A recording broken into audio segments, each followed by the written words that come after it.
se faire comprendre et faire adhérer l'autre personne à son point de vue est quelque chose de réellement compliqué, tu vois. Et c'est un réel problème. C'est des compétences à acquérir et tout le long de la vidéo, je vais te donner, si tu veux, ces compétences pour que tu puisses à la fin rallier une personne à ton point de vue ou être beaucoup mieux compris.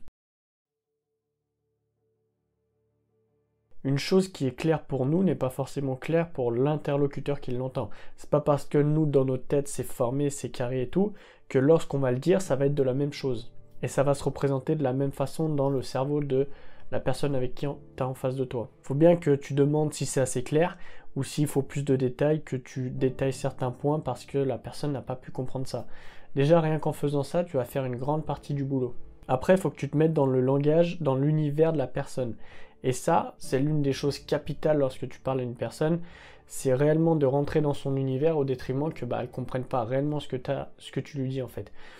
Et tu as des outils qui viennent là-dedans. J'ai fait une formation que tu peux tester gratuitement, auquel tu as accès à ces outils, qui te permettent de rentrer dans l'univers de la personne et qui par la suite peut te permettre d'être beaucoup mieux compris si tu veux. C'est le premier lien dans la description. Pour ça, tu rejoins et puis tu pourras tester la formation gratuitement, ce qui te permettra déjà d'être en avance sur certaines choses vis-à-vis de d'autres personnes et de réellement tourner ta communication pour que tu sois mieux compris en fait. Après, si lorsque tu essayes d'être le plus clair possible et d'utiliser les outils que je t'ai énoncés, la personne n'a pas pu réellement comprendre ton message, il faut que tu le tournes sous forme de métaphore ou sous forme d'histoire. Les métaphores et les histoires sont réellement un outil qui te permettent de vraiment faire passer ton message d'une perspective complètement différente ou d'une façon complètement différente de simplement que ce soit avec des mots ou des trucs comme ça. En mettant des métaphores, tu peux faire passer un message qui est beaucoup plus fort que lorsque tu parles tout simplement, tu vois. L'approche est complètement différente et ça permet de mieux imager la chose. Et ensuite, je pense que c'est quelque chose de logique, mais pour moi, ça vaut le coup de le rappeler. Quand tu expliques quelque chose, il ne faut pas être dans les émotions parce que lorsque tu es dans les émotions, tu n'es pas réellement très clair. Tu vois, tu parles avec le cœur et parler avec le cœur, c'est pas ouf. Il faut que tu parles avec ton cerveau, que ce soit bien en mode analyse et pour que ton discours soit carré si tu veux.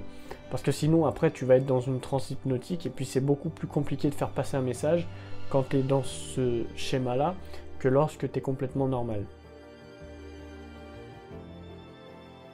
De toutes les choses que j'ai pu voir jusqu'à présent, le plus facile et le plus utile et celui qui donne le plus de retour sur investissement ou le plus de résultats, il faut que tu partes du point de vue de ton interlocuteur et que tu rentres dedans, tu rentres dans son univers et tu démontres petit à petit, par exemple avec ton point de vue, si on fait ça, qu'est-ce qui se passerait, quelles sont les choses qui pourraient arriver, etc. Petit à petit, en fait, tu vas démonter sa vision et tu vas pas le faire brutalement. Et c'est lui qui petit à petit va se rendre compte qu'en fait sa vision elle est nulle et qu'il faut complètement changer ça.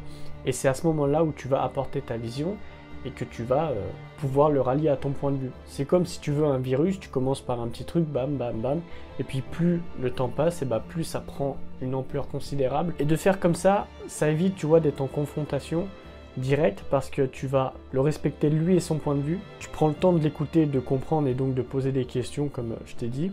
Et tu te mets l'image d'une personne avec qui on peut discuter, on peut avoir des points de vue différents et on n'est pas spécialement obligé d'avoir le même point de vue que toi en fait pour pouvoir échanger. Et avec ces 3 points-là, c'est complètement le jackpot. C'est que tu peux facilement déjà rallier les personnes parce que tu vas pas être en confrontation, tu vois, tu vas pas être toujours en mode non, non, non, c'est pas comme ça. Tu vas être, ok, je comprends que tu as un point de vue, on va voir si c'est possible.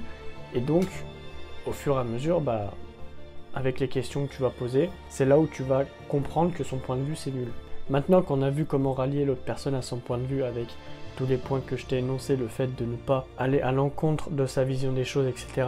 Et puis comment être compris avec, si tu veux, le fait de rentrer dans son univers, etc. Tout ça, on a vu, c'est quelque chose qui va te permettre de vraiment avancer, qui va te permettre d'avoir les points que tu veux avoir. Mais là-dedans, il reste une chose à comprendre et c'est exactement la formation que je t'ai parlé en début et c'est ce que tu vas découvrir à l'intérieur. Tu peux la tester gratuitement, c'est le premier lien dans la description. Je te dis à tout de suite dedans.